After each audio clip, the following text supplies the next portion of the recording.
Hello everyone, welcome back to my channel. तो आज हम स्टार्ट करेंगे एक्सरसाइज 5.2 का क्वेश्चन नंबर 16 और उसके आगे के क्वेश्चन हम सॉल्व करेंगे। तो इस क्वेश्चन में आपको दिया है determine the AP whose term third term is 16 and seventh term exceeds its fifth term by 12।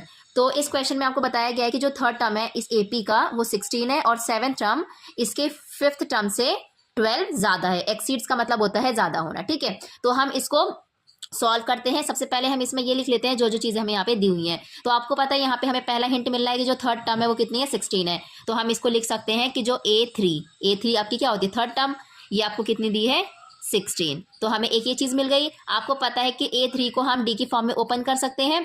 तो डी की फॉर्म में ओपन करोगे तो आपका क्या आएगा, A1 प्लस, और आप यहाँ पे डी लिख सकते हो कितना, 2D, और ये किसके इक्वल हो जाएगा आपका 16। इसको हम मान लेते हैं फर्स्ट इक्वेशन, ठीक है। सेकेंड आपको हिंट दिया है कि जो सेवन्थ टर्म है वो फिफ्थ टर्म से 12 ज़्यादा है, ठीक है। तो सेवन्थ टर्म फिफ्थ वाली टर्म से 12 ज़्यादा है, तो इसको हम क्या लिख सकते हैं, पहले हम लिखेंगे ए सेवन्थ टर्म, क्योंकि सेवन्थ टर्म ज़्यादा है। तो ए सेवन्थ टर्म आपकी ए फिफ्थ टर्म से, अभी हमने इसको इक्वल कर दिया है, लेकिन सेवन्थ टर्म फिफ्थ से कितनी ज़्यादा है, 12। तो हम यहाँ पे लिख सकते हैं प्लस 12, क्योंकि सेवन्थ टर्म फिफ्थ टर्म से 12 ज़्यादा है, ठीक है। मैंने पहले भी ऐसे क्वेश्चंस आपको करवा दिए हैं, आप देख सकते हो उसमें। तो आप यहाँ पे एक एग्जांपल के थ्रू हम यहाँ पे सॉल्व करते हैं। सबसे पहले अगर हम A5 को 2 मान ले, ठीक है, तो हमें कैसे पता चलेगा कि A7 कितना आएगा। तो आप क्या करोगे, उसमें 12 प्लस करोगे तो आपका कितना आ जाएगा, 14 आ जाएगा। तो आपने यहाँ पे देखा कि A7 आपका 14 आया है। इसका क्या मतलब है कि A5 आपका 2 था और ये आपका A7 कितना आया है, 14। तो कहीं ना कहीं आपका देख सकते हो यहाँ पे 12 ज़्यादा ही है। तो आप इस एग्जाम्पल के थ्रू समझ सकते हो। तो अब हम यहाँ पे सॉल्व करेंगे आगे इसको, ठीक है। तो A7 टर्म को अगर हम डी की फॉर्म में ओपन करके लिखेंगे तो क्या लिखेंगे, इसको हम लिखेंगे A1 प्लस 6D, और ऐसे ही हम A5 टर्म को भी लिख लेते हैं। तो ये क्या होगा, A1 प्लस 4D, और ये वाला आपका प्लस 12, ठीक है। तो हमारे पास ये आया है इक्वेशन, ठीक है। तो अब हम क्या करेंगे, आप देख सकते हो यहाँ पे कि ये आपका A1 है और ये आपका A1 है, ये आपका D है, ये आपका D है। तो हम क्या कर सकते हैं, इधर वाली पूरी टर्म को हम इधर इक्वल टू के ला सकते हैं। तो हम इधर लिख दिया हमने A1 प्लस 6D, और ये आप देख सकते हो कि ये यहाँ पे प्लस हो रहा है, इधर आके क्या हो जाएगा, माइनस A1। ये इधर प्लस 4D हो रहा है, इधर आके क्या हो जाएगा, माइनस 4D, ठीक है। तो यहाँ पे आपका कितना बचेगा, 12। आप देख सकते हो यहाँ पे कि ये A1 है और ये भी A1 है। तो आपका ये प्लस का, ये माइनस का, प्लस माइनस क्या होगा, माइनस, तो ये कैंसिल हो जाएगा। आपका क्या बचेगा यहाँ पे, 6D माइनस 4D, और ये किसके इक्वल है आपका, 12 के। यहाँ पे 6D है, यहाँ पे 4D है, तो कितना आ जाएगा आपका answer, 2D is equal to 12। हम यहाँ से D की वैल्यू फाइंड कर सकते हैं। 2 यहाँ मल्टीप्लाई हो रहा है D के साथ, उधर जाके डिवाइड हो जाएगा, तो 12/2। तो आप इसको कैंसिल करोगे तो आंसर आ जाएगा 6। तो हमारे पास D की वैल्यू आ गई है 6, ठीक है। तो हमारे पास D की जो वैल्यू आई है, अब हम क्या करेंगे, इसको इक्वेशन नंबर 1 में पुट करेंगे। तो हम यहाँ लिख सकते हैं, put D is equal to 6 in equation first. हम क्या कर सकते हैं, D की वैल्यू को इक्वेशन नंबर 1 में पुट करेंगे। तो इक्वेशन नंबर 1 हमारी क्या दी हुई थी, A1 plus 2D is equal to 16, ये हमारी इक्वेशन नंबर 1 थी। इसमें हम D की वैल्यू को पुट कर देते हैं। तो A1 प्लस 2 मल्टीप्लाई D की वैल्यू हमारी आई है 6 इज इक्वल टू 16। तो इसको हम सॉल्व कर लेते हैं। तो 2 6 हो जाएगा 12 इज इक्वल टू 16। तो यहाँ से हम A1 की वैल्यू फाइंड कर सकते हैं। 12 यहाँ प्लस हो रहा है, उधर जाके क्या हो जाएगा, माइनस।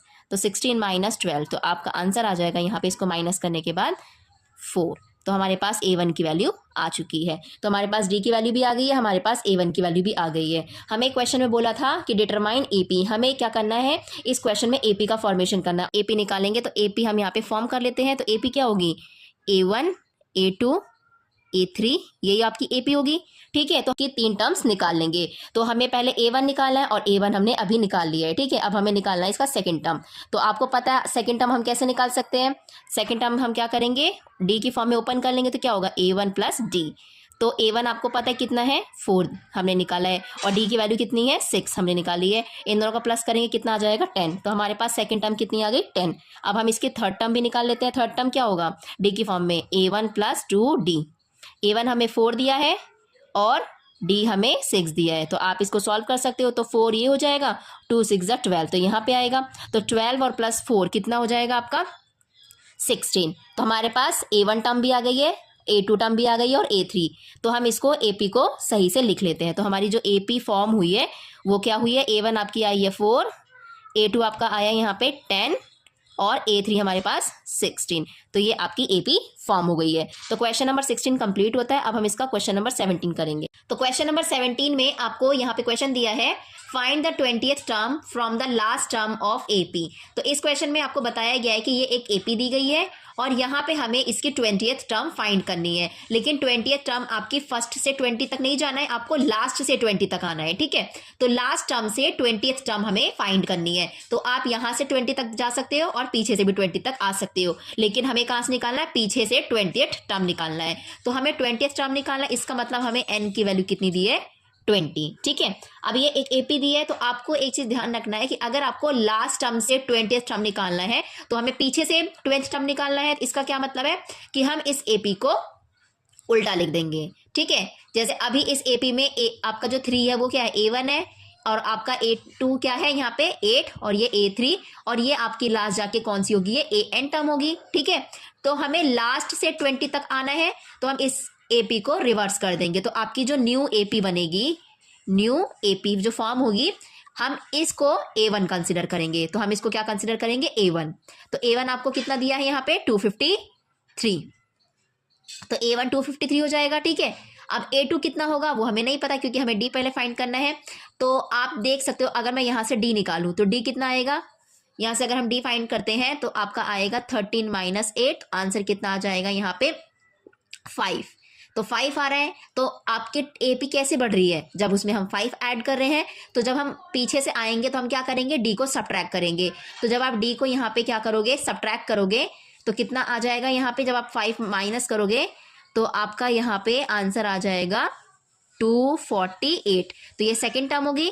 और लास्ट आपकी जाके कैसे आ रही है, यहाँ पे 3 है, 8 है और 13 है। तो ये आपकी नई AP बन जाएगी, ठीक है। और इस AP में ये A1 होगा, ये A2 होगा, और ये आपका लास्ट में AN होगा, ठीक है। तो ये हमें AP मिल चुकी है। अब हमें क्या करना है, इसका 20th टर्म फाइंड करना है। 20th टर्म हमें फाइंड करना है, तो हम लिख सकते हैं A20 क्या होगा आपका, A1 + 19D, यही तो होगा आपका 20th टर्म। तो यहाँ पे हमारे पास A1 कितना है 253, तो इसकी जगह पे हम लिख देते हैं 253 + 19 मल्टीप्लाई। अब हमें यहाँ से D भी तो फाइंड करना है, तो हम D फाइंड कर लेते हैं। तो इसका D क्या होगा, आप A2 में से A1 माइनस करोगे, कितना आएगा 248 - 253। यहाँ पे हम इसको माइनस करेंगे तो हमारा आंसर आ जाएगा -5। तो D की वैल्यू कितनी आई है, -5। तो हम यहाँ पे पुट कर देते हैं -5, ठीक है। तो अब हम इसको सॉल्व कर लेते हैं। तो 253 प्लस और माइनस 19 5 से कितना होता है 95, इनको हम माइनस कर लेते हैं। तो आप देख सकते हो कि अगर यहाँ पे 3 है, 3 - 5 पॉसिबल नहीं है, तो यहाँ से कैरी जाएगी, ये 13 हो जाएगा और ये 4 हो जाएगा। तो 13 - 5 कितना हो जाएगा आपका 8, यहाँ पे ये 4 है, 4 - 9 पॉसिबल नहीं है, तो यहाँ से कैरी जाएगी, तो ये 14 हो जाएगा। 14 - 9 कितना हो जाएगा आपका 5, ठीक है। और यहाँ कितना आ जाएगा 1, तो आंसर कितना आया 158। तो इसकी जो 20th टर्म होगी वो कितनी होगी 158। तो आपका क्वेश्चन कंप्लीट होता है 17। अब हम इसका 18 क्वेश्चन करेंगे। अब हम क्वेश्चन नंबर 18 सॉल्व करेंगे। तो क्वेश्चन नंबर 18 में आपको दिया है the sum of 4th and 8th term of an AP is 24 and the sum of 6th and 10th term of an AP is 44। आपको फर्स्ट 3 टर्म्स इस AP की निकालनी है, ठीक है। तो इस क्वेश्चन में आपको ये दिया है। तो हमारी इंपॉर्टेंट चीज़ क्या है, यहाँ पे ये यहाँ से लेके यहाँ तक पार्ट है, ठीक है। और द सम ये वाला आपका पार्ट जो है ये इंपॉर्टेंट है, ठीक है। तो हमें इसमें AP की फर्स्ट 3 टर्म निकालनी है। तो हम यहाँ पे AP बना लेते हैं। तो आपकी लेट बी एन AP, तो AP आपकी क्या होगी यहाँ पे, जिसमें आपके कितने टर्म्स है, हम यहाँ पे 3 टर्म्स निकालने हैं। तो क्या होगा A1 A2 A3। तो ये आपकी एक AP है जिसमें कितने टर्म्स है 3 टर्म्स। तो हमें ये जो आपके जो टर्म्स दिए हैं इन्हीं की वैल्यू हमें यहाँ पे फाइंड करनी है। तो हमें यहाँ पे इन्फॉर्मेशन मिल रही है, उसको हम यहाँ पे लिख लेते हैं। तो आपसे बोल रखा है सम का मतलब क्या होता है प्लस। तो किसको प्लस करना है 4th टर्म को और 8th टर्म को, और दोनों को प्लस करके कितना आ रहा है आपका 24। तो इसको हम लिख सकते हैं A4th प्लस A8th, कितना आपको यहाँ पे दिया है 24, ठीक है। और आपको दिया है the sum of 6th and 10th term is 44। इसको भी हम ऐसे लिख लेते हैं, 6th और 10th टर्म का सम दिया है। तो A6 प्लस A10 कितना दिया आपको यहाँ पे 44। तो हमें ये दो इन्फॉर्मेशन इस क्वेश्चन में से मिली है। तो अब हम एक काम करेंगे, जो 4th term, 8th term, 6th term और 10th टर्म है, इसको हम डी की फॉर्म में लिख लेंगे। तो पहले हम इस पार्ट को लिखते हैं। तो A4 plus A8 is equal to 24 आपको दिया है, तो इसको हम डी की फॉर्म में लिख लेते हैं। तो A4 को हम डी की फॉर्म में कैसे लिखेंगे, A1 प्लस 3D, और A8 को कैसे लिखेंगे, A1 प्लस 7D, और ये किसके इक्वल होगा आपका 24 के। इसको हम सॉल्व कर लेते हैं। ये A1 है, ये A1 है, ये प्लस का है, ये प्लस का है, तो प्लस प्लस क्या होता है, प्लस होता है। तो A1 कितने हो गए आपके 2A1। अब आप देख सकते हैं यहाँ पे 3D है, यहाँ पे 7D है, दोनों प्लस हो रहे हैं, तो इसको भी हम प्लस कर देते हैं। तो 7 और 3 कितना होता है 10D, और ये कितना आ जाएगा आपका 24। इसको हम कंसिडर करते हैं इक्वेशन नंबर 1। और ऐसे ही आप इस इक्वेशन को भी डी की फॉर्म में कन्वर्ट कर सकते हो। तो हम इसको करेंगे कन्वर्ट। तो आपको क्या दिया है, A6 A10 आपको दिया है यहाँ पे 44। तो इसको हम डी की फॉर्म में ओपन कर लेते हैं। तो A6 को हम क्या लिख सकते हैं, A1 प्लस 5D, और A10 को हम क्या लिख सकते हैं, A1 प्लस 9D, और ये किसके इक्वल हो जाएगा आपका 44 के। अब आप देख सकते हो यहाँ पे ये प्लस का A1 है, ये प्लस का A1 है, दोनों को हम प्लस कर देते हैं तो कितना आ जाएगा 2A1। आप देख सकते हैं ये प्लस का 5D है, ये भी प्लस का 9D है, इन दोनों को प्लस कर देते हैं तो कितना आ जाएगा आपका यहाँ पे 14D, और ये किसके इक्वल हो जाएगा आपका 44 के। ये इक्वेशन आपकी आ गई सेकंड। तो मैंने आपको पहले भी बताया है और क्वेश्चंस में कि जब भी आपको दो इक्वेशन मिल जाती है तो आप क्या करोगे, उसको सब्ट्रैक्ट करोगे। तो हम सब्ट्रैक्ट कर देंगे इसमें। तो सब्ट्रैक्ट इक्वेशन 1 फ्रॉम इक्वेशन 2। तो इक्वेशन 2 में से हम इक्वेशन नंबर 1 को सब्ट्रैक्ट कर देंगे। तो इक्वेशन नंबर 2 का लेफ्ट हैंड साइड आपका ये है, और इक्वेशन नंबर 1 का लेफ्ट हैंड साइड ये है। तो इन दोनों को हम सब्ट्रैक्ट कर लेते हैं। तो पहले इक्वेशन 2 लिखना है हमें। तो 2A1 plus 14D minus equation 1 का लेफ्ट हैंड साइड ये है, तो 2A1 प्लस 10D, ठीक है, इज इक्वल टू। अब हम राइट हैंड को भी सब्ट्रैक्ट कर लेते हैं। तो इक्वेशन 2 का 44 है राइट हैंड साइड, और इक्वेशन 1 का 24 है, तो 44 माइनस 24। तो इसको भी हम सब्ट्रैक्ट कर लेते हैं। तो इसको पहले हम सॉल्व करते हैं। तो इस ब्रैकेट को जब आप ओपन करोगे तो ये जो माइनस का साइन है ये ब्रैकेट के अंदर जाएगा, तो अंदर के साइन चेंज हो जाएंगे। ये प्लस का है, ये माइनस का है, प्लस माइनस माइनस, तो यहाँ पे आपका आ जाएगा 2A1। ये माइनस है, ये प्लस है, माइनस प्लस क्या होता है माइनस, तो यहाँ पे आ जाएगा 10D इज इक्वल टू, इसको हम माइनस कर सकते हैं। तो 4 माइनस 4 कितना होगा 0, और 4 माइनस 2 कितना होता है 2, ठीक है। अब हम क्या करेंगे, इसको और आगे सॉल्व करेंगे। तो आप देख सकते हो ये प्लस का 2A1 है, ये भी प्लस का, ये माइनस का 2A1 है, तो ये आपका दोनों सेम है, तो इनको हम कैंसिल कर सकते हैं क्योंकि प्लस माइनस माइनस होता है। ये अब आपका यहाँ पे क्या बचा 14D माइनस 10D, और ये किसके इक्वल हो गया 20 के। तो 14D माइनस 10D कितना होगा आपका 4D इज इक्वल टू 20। हम यहाँ से D की वैल्यू फाइंड कर सकते हैं। तो 4 को आपको यहाँ पे D से हटाना पड़ेगा, 4 यहाँ मल्टीप्लाई हो रहा है D के साथ, उधर जाके डिवाइड हो जाएगा, तो 20/4 आ जाएगा। तो अब हम इसको भी डिवाइड कर लेते हैं। तो आपकी D की वैल्यू आ जाएगी 4 1 जा 4, 4 5 जा 20, तो D की वैल्यू हमारे पास 5 आ गई है। अब हमारे पास D की वैल्यू आ गई है, तो अब हम क्या करेंगे A1 की वैल्यू भी फाइंड करेंगे। तो D की वैल्यू को हम इधर इक्वेशन नंबर 1 या इक्वेशन नंबर 2 में पुट करेंगे, और वहां से A1 की वैल्यू फाइंड करेंगे। तो इसको मैं फर्स्ट इक्वेशन में पुट करती हूँ। तो put value of D in equation first. Equation number first आपको यहाँ पे दिया है 2A1 plus 10D is equal to 24। यहाँ पे हम D की वैल्यू को पुट कर देते हैं। तो 2A1 plus 10 multiply 5 is equal to 24। तो अब नेक्स्ट आपका यहाँ पे सॉल्विंग करेंगे हम। तो 10 5 से कितना होता है 50 इज इक्वल टू 24, ठीक है। तो अब हमें यहाँ पे A1 की वैल्यू फाइंड करनी है, तो हम 50 को उधर ले जाएंगे, उधर जाके ये माइनस हो जाएगा, तो इधर बचेगा आपका 2A1, ठीक है, और उधर 24 माइनस 50 हो जाएगा। तो इसको भी हम माइनस कर सकते हैं। तो 24 में से 50 तो आपका पॉसिबल नहीं है माइनस होना, तो हम 50 माइनस 24 करेंगे। तो 50 में से हम 24 को माइनस कर देंगे। तो 0 में से 4 पॉसिबल नहीं है, तो यहाँ से हम कैरी लेंगे, यहाँ बचेगा 4। 10 माइनस 4 कितना होता है 6, और 4 माइनस 2 कितना होता है 2। तो आपका यहाँ पे आ गया 2A1 इज इक्वल टू, यहाँ पे कितना आ जाएगा 26। यहाँ पे 50 बड़ा है, उसके आगे माइनस का साइन है, इसलिए यहाँ पे माइनस आएगा, ठीक है। तो अब आप देख सकते हो यहाँ पे हम A1 की वैल्यू फाइंड कर सकते हैं। तो 26/2, इसको आप कैंसिल करो, 2 1 जा 2, 2 1 जा 2, 2 3 जा 6, तो हमारे पास A1 की वैल्यू भी आ गई है। तो A1 की वैल्यू हमारी आई है -13, ये हमारी A1 की वैल्यू आ गई है, ठीक है। तो हमारे पास A1 की वैल्यू आ गई है, D की वैल्यू आ गई है। तो अब हम क्या करेंगे, इसकी 3 टर्म्स आगे सॉल्व करेंगे। तो हमारे पास A1 की वैल्यू आई थी -13 और D की वैल्यू आई है आपका यहाँ पे 5। ठीक है, तो दोनों वैल्यूज आ गई है। हमें क्या करना था, एपी निकालनी थी, एपी की 3 टर्म्स निकालनी थी। तो हमें पहले A1 निकालना है, A1 की वैल्यू हमने निकाल ली है -13। अब हम निकाल लेंगे A2 की वैल्यू। तो आपको पता है A2 को हम D की फॉर्म में ओपन कर सकते हैं, तो क्या होगा A1 प्लस D। ठीक है, तो A1 की वैल्यू आपको कितनी दी है -13 और D की वैल्यू कितनी आई है 5। इनको हम सॉल्व करेंगे तो ये आपका माइनस हो रहा है, ये प्लस हो रहा है, तो माइनस प्लस माइनस होता है, तो हम इसको माइनस करेंगे तो आंसर कितना आ जाएगा 8। आपका 13 बड़ा है, इसके आगे माइनस है, इसलिए यहाँ पे माइनस आएगा। तो A2 की वैल्यू हमारे पास कितनी आ गई है -8। अब हम निकालेंगे A3। तो A3 को हम D की फॉर्म में ओपन कर लेते हैं, तो क्या होगा A1 प्लस 2D। A1 की वैल्यू हमारे पास -13 है, प्लस 2 मल्टीप्लाई D की वैल्यू कितनी है 5। तो आप यहाँ पे निकाल सकते हो, ये आपका कितना है -13 और 2 5 जा 10। तो हमारे पास A3 की वैल्यू आ जाएगी, ये माइनस का ये प्लस का है, तो माइनस प्लस क्या होता है -13 -10 कितना होता है 3। 13 बड़ा है, इसके आगे माइनस का साइन है, इसलिए यहाँ पे आपका माइनस आएगा। तो A3 की वैल्यू हमारे पास आ गई -3। अब हम AP को लिख लेते हैं। तो फर्स्ट टर्म आपकी कितनी आई थी -13, सेकेंड टर्म कितनी आई है हमारे पास -8 और थर्ड टर्म कितनी आई है -3। तो हमारे पास ये एपी की नेक्स्ट आपकी एपी की 3 टर्म्स है।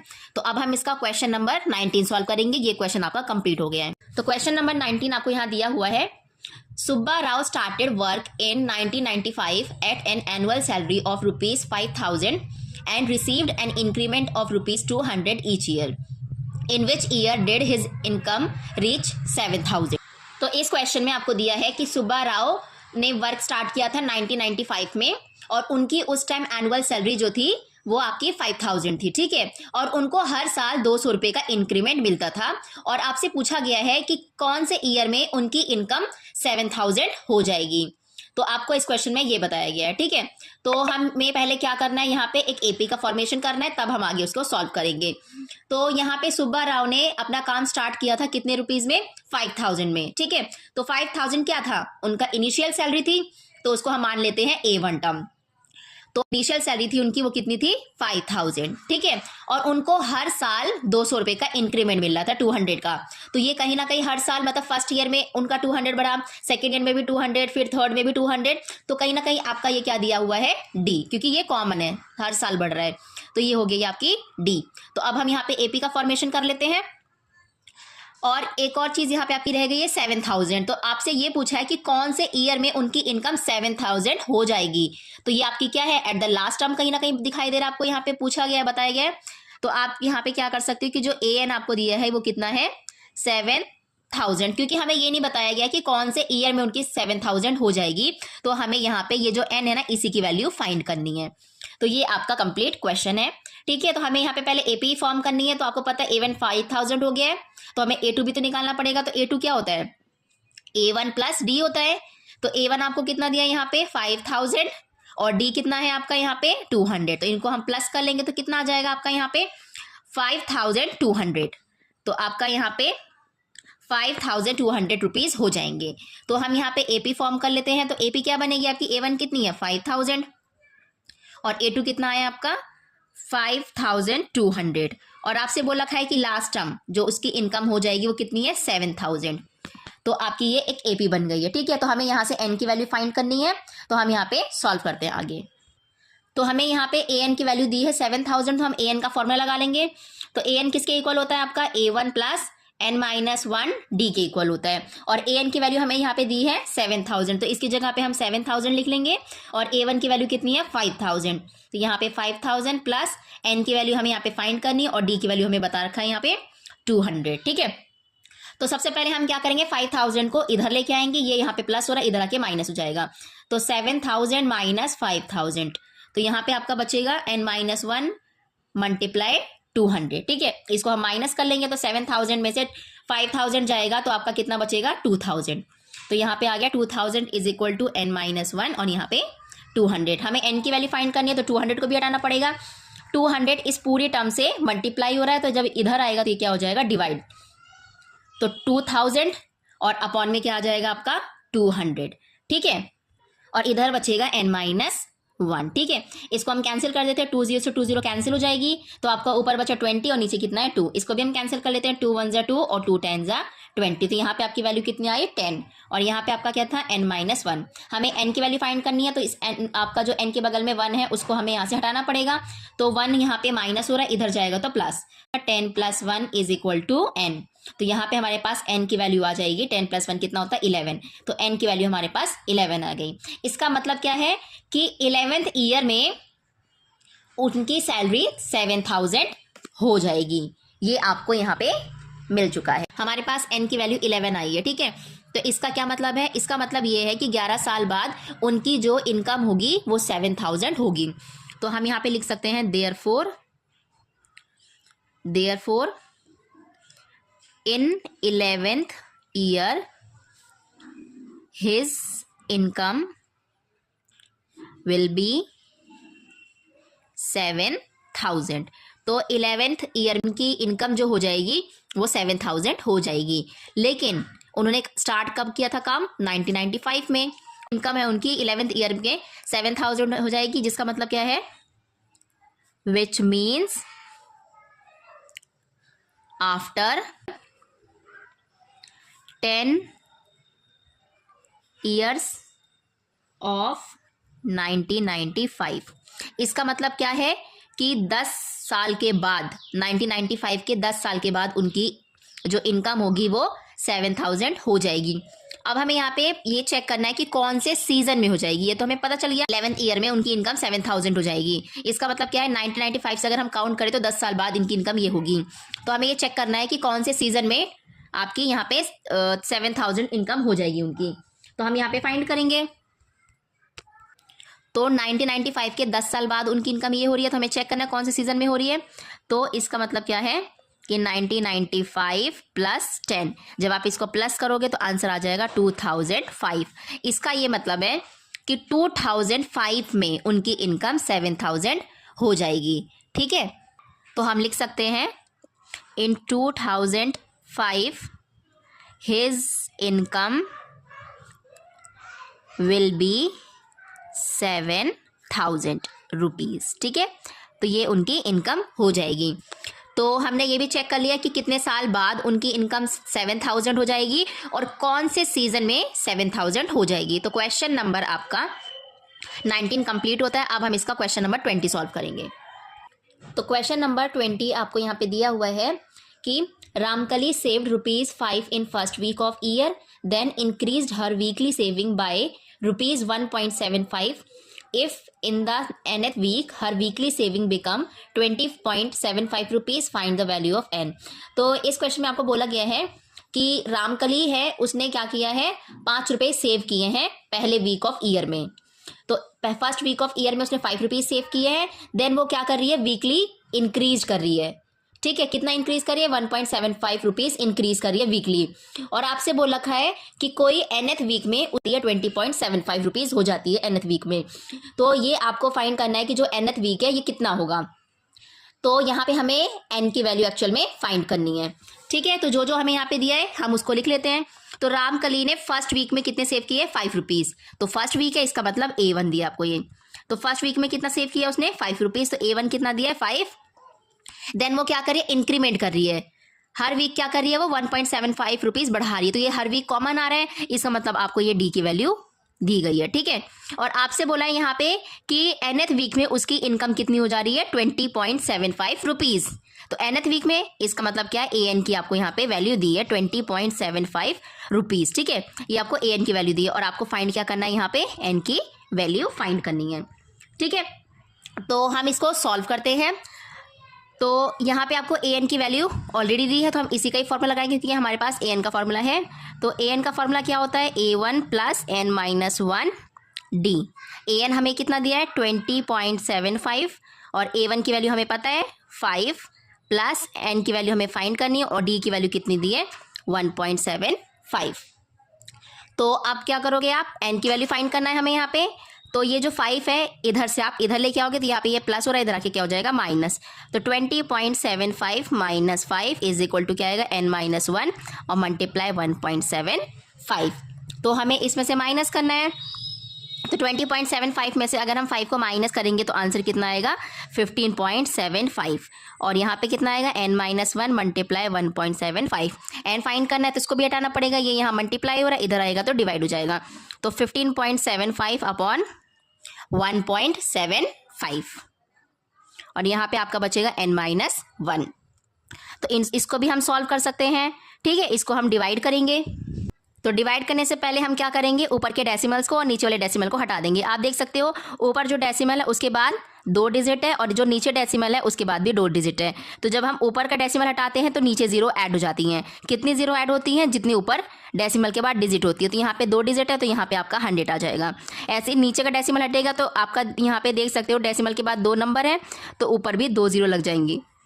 एज हम ये 0 लगाते हैं, हम 10, 100 और 1000 ऐसे टर्म्स में हम इस लगाते हैं। तो आप देख सकते हो ऊपर भी 100 है नीचे भी 100, तो ये कैंसिल हो जाएगा। तो ऊपर क्या बचेगा आपका, डेसिमल हमने हटा दिया तो आपका यहाँ पे बचेगा 1575 अपॉन में क्या आएगा 175 इज इक्वल टू n-1 आएगा, ठीक है। अब क्या करेंगे, हम इसको डिवाइड कर लेंगे। तो आप यहाँ पे डायरेक्टली डिवाइड कर सकते हो। तो यहाँ पे 175 को हम करते हैं 175 × 175 और 175 को जब आप 9 से मल्टीप्लाई करोगे तो आंसर कितना आ जाएगा, यहाँ पे 1075 आएगा आपका। मतलब 175 के टेबल में 9 बार में आपका ये नंबर आता है। तो हमारे पास यहाँ पे 9 आ गया और यहाँ पे कितना है n-1। हमें n की वैल्यू फाइंड करनी है। तो आप देख सकते हो यहाँ पे जो 1 है यहाँ पे माइनस हो रहा है, इधर आके प्लस हो जाएगा।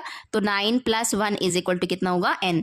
तो आप इनको प्लस कर सकते हो। तो 9 और 1 कितना हो गया 10 इज इक्वल टू n। तो हमारे पास n की वैल्यू आ गई है। इसका क्या मतलब है, 10th वीक में उसकी जो वीकली सेविंग होगी वो ₹20.75 हो जाएगी, ठीक है। तो हम इसको स्टेटमेंट की फॉर्म में लिख देते हैं। Therefore, in 10th week, her weekly saving become ₹20.75। तो ये आपका आंसर कंप्लीट होता है। तो क्वेश्चन नंबर 20 हमने सॉल्व कर लिया है। तो इस एक्सरसाइज के अभी तक हमने सारे क्वेश्चन सॉल्व कर लिए हैं। Thank you.